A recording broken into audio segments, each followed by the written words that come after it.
I choose a stock of the day, something that's been in the news, and I've gone with St Barbara. The gold company has ended the fiscal year with higher costs and weaker production. It reported quarterly gold production almost 20% behind the 109,000 ounces it delivered a year ago.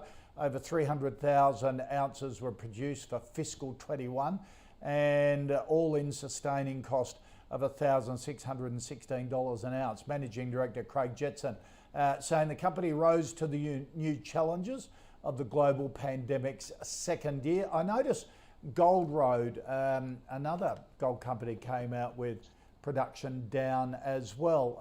Henry, what did you think of St Barbara's report and it as a stock? Well, Koshi, I guess it just proves that all that glistens is not always gold, because St Barbara's definitely had its halo slipping for some time.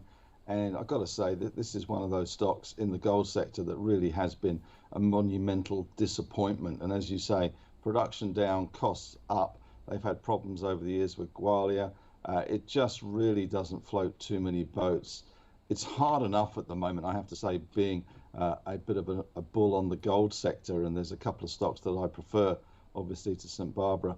And it's just a tough gig at the moment. Gold is hovering around that 1800 level in US dollar terms, and it really hasn't had any kick from, even recently, from the Bitcoin rally. It hasn't had any kick from rates plunging on the 10-year notes in various jurisdictions. So it's just been a little bit frustrating for the gold bulls, I must say. It's all been about nickel and copper. If they could put some gold into electric vehicles, that would probably help things considerably. So St Barbara for me is definitely one to avoid, although they do seem to be making some inroads in the problems they've had in the past.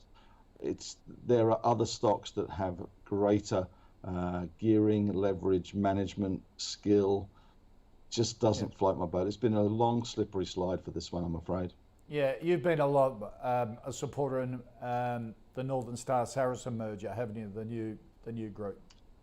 Yeah, I mean, you've got to say that Northern Star is one of the premier gold outfits, as is Evolution, which has just made an acquisition under Jake Klein, who's one of the shrewdest operators around. But it's pretty hard to make progress when gold is kind of out of favour at the moment. Everyone's really sort of looking over there at the nickel and the copper and the cobalt and the platinum, etc. And gold very much not the flavour of the month, unfortunately. Yeah. Andrew, St Barbara? Pretty much everything Henry said. In particular, you've got as Henry rightly points out, gold is out of favour. So before you even start, the commodity that you're working with is under pressure. And then you talk about, or they, as it would be, the company talks about rising costs relating to production. So there's lots of reasons not to be here. You had that chart up there just before. The chart just looks absolutely dreadful on a longer term view. It's really just sort of down the bottom there, so to speak. It's sort of that top left to bottom right. It's just it's just a very ordinary looking chart. And certainly, if I was into gold companies, I'd be absolutely doing a Northern Star. I'd be looking at Evolution. St Barbara doesn't get a look in, I'm sorry. Yep.